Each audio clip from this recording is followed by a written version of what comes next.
Yun mga kabel, good morning, good morning, good morning, good morning sa inyong lahat. At Thursday ngayon, mag-aabang tayo ng mga ibon natin galing Gimba.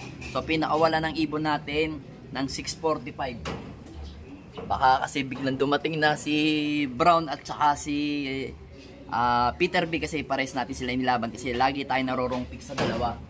Pero apat na sinakay natin. Yung dalawang magkapatid na Peter C, hindi natin nilaban. Ayan. So ngayon, baka kasi biglang dumating kasi meron na nag-clock kanina sa magalang ng 7:22. So ngayong oras na to is 7:37 na. So nasa ano pa naman speed natin? Nasa 1.4. Pasensya na kayo kasi dalawa kasi tinitingnan kong bahay dito. Ito makikita nyo. Yung bahay na yan. Yan. Tsaka to. Yun yung apartment na yan. Yan nakikita nyo. Diyan. Diyan dalawang dumadapo yung ibon ko. Doon si Red Pepper dito sa apartment. Dito naman sa kabilang bahay si Peter B. So nasa 1.4 nga speed natin. Napakainit kasi pagka sa labas against sa light yung ano natin, camera. So yun, mamaya isasakay naman natin mamaya si Peter B ng Allen Samar. So good luck nga pala sa atin. Tingnan natin kung kakayanin niya sa Sunday, no mga abel, kasi last 2 laps na lang kami. So yun mga abel, mag-abang muna tayo, baka bigla tayong lusutan. Tara.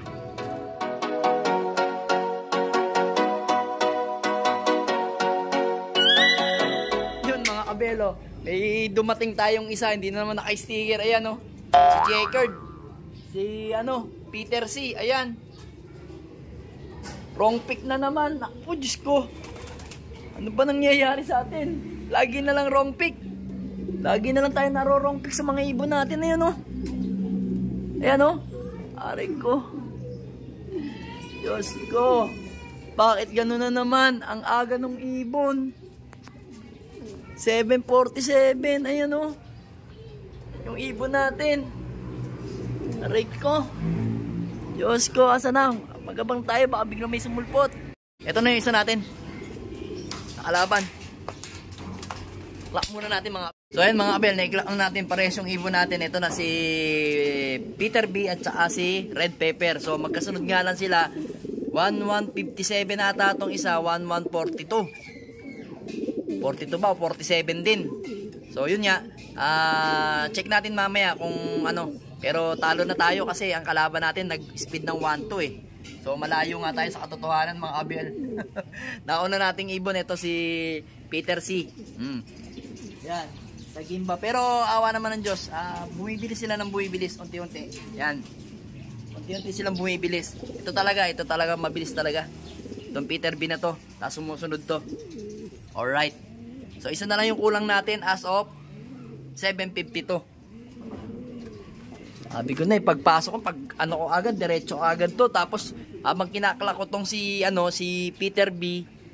Ayan, itong si Peter B dito, bigla naman lumapag to. So hindi ko na na-video kasi nandun siya. Nandun na siya sa may landing board. Habang kinaklak ko, yun. Tapos nagka-aberya pa yung yung signal. Aray ko. Okay lang yan mga abel, ganun talaga. Habang lumalayo, gumaganda ang takbo ng ibon natin. Consistent. So yun. Baka siguro sa mga susunod hindi na muna tayo lalaban ng pooling kasi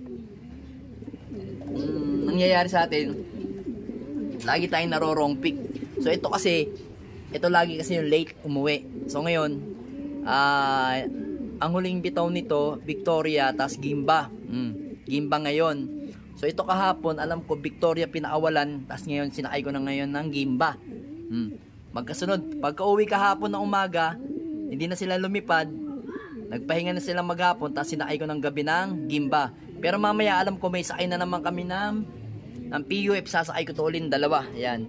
So, nagtataka kayo bakit ko binubugbog ang ibon ko sa tossing. Kasi, mga abel, wala kasi akong time para mag mid-toss ng ibon. So, ngayon, habang may training pa, kailangan ko nang bugbugin yung ibon ko sa training para pagdating ng derby, kahit hindi na ako mag mid-toss, ranging na lang ang gagawin natin. So possible nga itong dalawang to, si Peter B at si Red Pepper is diretso na ng PUF. Itong isa na to, diretso na to ng pare. Yan. To pare to, sigurado. Yan. Tapos yung isang kapatid niya na wala pa, yung maliit, na 2 beses natin nilaban sa pooling, pare na rin yun. So ito namang si Banlon 73, pinag-iisipan ko pa kung saan ko ilalaban. Kasi hinihintay ko lang matapos ang karera ni Peter B. Magno-norte na nga kami para mailabang ko tong si Banlon 73 at saka itong si Palawi. Ayan, si Palawi. Lalaban ulit natin yan susunod. So ngayon, siguro mga ano pa, 3 weeks pa bago mag-start uli yung yung laban namin sa TGRC ng Norte. So kailangan nga matapos yung Allen Samar at saka Tacloban namin. Kasi ngayon Allen Samar, ayan na, buwaba na isa. Ayun no. Sakto, kita-kita ko sa anino. Pasok na. Pasok na darling. Dali, pasok. Uy, pasok na. Gusto mo pang may steak? Pasok na. Pasok. Alright, pasok. Ayan. Kompleto Ricardo na ang ibon natin. As of 7:55. As of now, sigurado talo na tayo sa rankingan. Sana tayo sa side betan man lang. Pero mukhang sumablay tayo kasi ito, may kasabay kasi ito white flight. Nihatid. Ito kasi pag nakarating na sa mga area nila na malapit na, talagang be-break to. Kahit na may kasama siya, iiwanan niya. Ito kasi, kapatid nito, ano ba to? Peter C. Kapatid nito is nag-contender sa pare din. Number 11, 11-8 at saka 32 ata. Young Bird. Panay Young Bird yun. Yan, uminom na si Red Pepper Papahinga na daw siya. Alright. Ayan mga abel, bawas pa yung mga bagwis niya, no? Pero ang lalakas ng ibon. Yan ang mga gusto ko sa mga ibon. Kahit bawas yung bagwis, malakas, ayan, no? Tanggal yung second primary. Pati ito, tanggal din ang second primary na ito. Aray ko, kita nyo? Grabe, naririnig yung lagotok ng niya. Parang kumbaga sa manok. Lakas kumurit, no? Bawas yung kanyang second primary mga abel. Kitang-kita nyo naman, no? Pero mabilis pa rin. Yan. Alright. So, yan.